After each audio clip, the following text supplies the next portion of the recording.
What's up, everybody? It's Alan from Breaking and Entering. We are hanging out here with Grace Weber backstage at the Miller Lite Oasis at Summerfest. You know, I grew up singing in a gospel choir in Milwaukee, and so hearing like Chance's music that was like hip hop and pop and modern and R&B mixed with like these gospel influences made me so excited and made me really want to meet the guys that produced it. And so I knew that they were called The Social Experiment, and this dude like Peter Cottontail and Nico Siegel, Donnie Trumpet at the time, and Nate Fox, and I was like, I want to meet these dudes. And so I asked a bunch of people, like, do you know them? I was living in New York at the time. No one that I knew to kind of like put it out into the universe. And then a few months later, I was in LA. A buddy of mine texted me, not knowing that I was trying to meet up with The Social Experiment, just kind of this like serendipitous moment. And he was like, yo, come through the studio. I'm with these producers. He didn't say who. He was like, but it's a good vibe. Like, come through. I was like, okay. So I show up, I meet Nate and Nico, not real. I've never looked at pictures of them. Like, I guess it was at a time a few years ago when, like, I don't know, social media was less so, 2017, 2016. Or no, I met them in 2015. But yeah, so I showed up, meet Nate and Nico. They pull up this track that sounds amazing. And I'm like, I have to sing on this. Please let me sing. And so I hopped in the booth, sang my heart out. When I got out of the booth, everyone was excited. And I was like, so who are you guys? Like, are you in a band or what do you do? And they're like, oh, we go by The Social Experiment. Like, I'm Donnie Trumpet. I'm Nate Fox. I was like, oh shit, I've been trying to meet everyone that you were trying to get involved with and get connected with. That's amazing. So the universe brought us together, and the rest is history. And Chance getting on the project, we were working on my album, and Chance walked into the studio and ended up taking the song that we were working on at the time and turning it into All We Got. With Kanye, and we did like a swap for that. He was like, you know, like, let me put this on coloring book and I'll be on your album or whatever. I was like, okay. That's amazing. Yeah, of course you'll take that swap for sure. Yeah, I was like, yes, please. Speaking of the album, it is out as of this past June. How long did it take to work on this record, to make this thing? Forever. Yeah.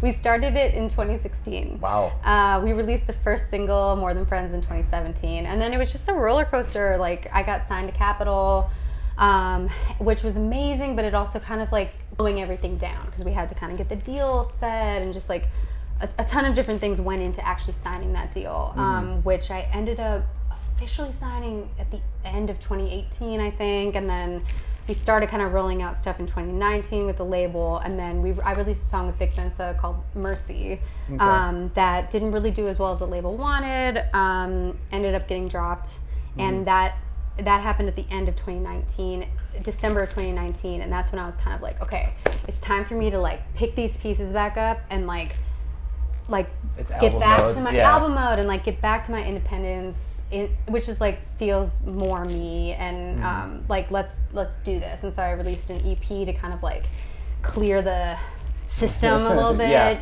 just have something out there, everything. Kind of thing, And then it was on to finishing the album in 2020, and released it in 2021. So big sigh of relief. What did you do to celebrate when it came out? Anything? Dak was there, cameraman. Oh my god, we just like, we were at my apartment in LA, and we got lots of champagne and just drank. It's good. Celebrated. Hey, you know what? Yeah, that's fine. That's totally allowed. You're in Milwaukee too, so you can do that sort of thing. You can celebrate here. Do you get to go out and see the city at all when you're back? You know, obviously like the pandemic makes it so that not so much right now, but like I'm definitely gonna be hanging out around at Summerfest and seeing some old friends and stuff. And I go back to LA next week, so I'm gonna hang out over the weekend. And Nice. Awesome. Yeah. And you've got a pop-up performance too. Yes. The Grace Weber's Music Lab has a pop-up performance at the American Family House. Give us kind of a preview. What's gonna be going on there?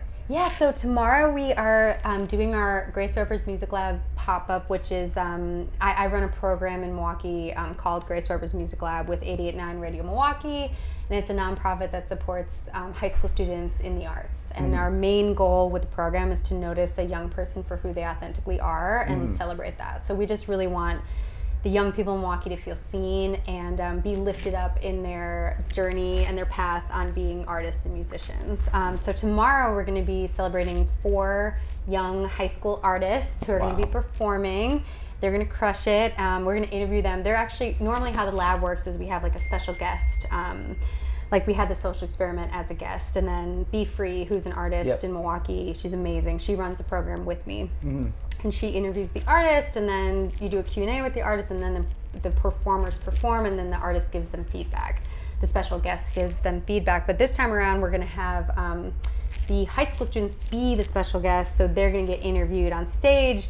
We let them have a rider, so they That's put, cool. I think there was an Arizona iced tea and something else, I don't know, but they each had their own, they got to pick one thing for their rider. So we're trying to treat them like you guys are the Summerfest act. Yeah. This is what it feels like to be a performer. So That's it's gonna be very cool. That's very cool. So, album is out. The program is going well. What's next? What does the rest of 2021 look like for Grace Weber? I don't know yet. Well, the big thing that's coming up is tour. So I'm going to be doing my first headlining tour starting October 29th in Milwaukee. It kicks off at the back room at Collectivo. Nice. And it's going to be 10 dates, I think, from Milwaukee to LA, with Chicago, New York, Atlanta, Houston, San Francisco, San Diego, LA, and there's something I'm missing, but yeah, in between. But definitely check out graceweber.com/live to get your tickets. That's going to be amazing. I'm so excited. Awesome. Well, thank you so much for taking the time to sit down and give us a little bit of time backstage here. Please continue to keep doing great things with Grace Weber's Music Lab and with everything else here, and all the success in the world on the album as well, for sure. Thanks. So make sure you go see Grace Weber live, because she's coming to your area for sure. And you can keep it locked to Breaking and Entering as well for more coverage of Summerfest 2021, and tap in with all of our social media as well to get the latest and greatest in the Milwaukee music scene. Thank you. Thank you.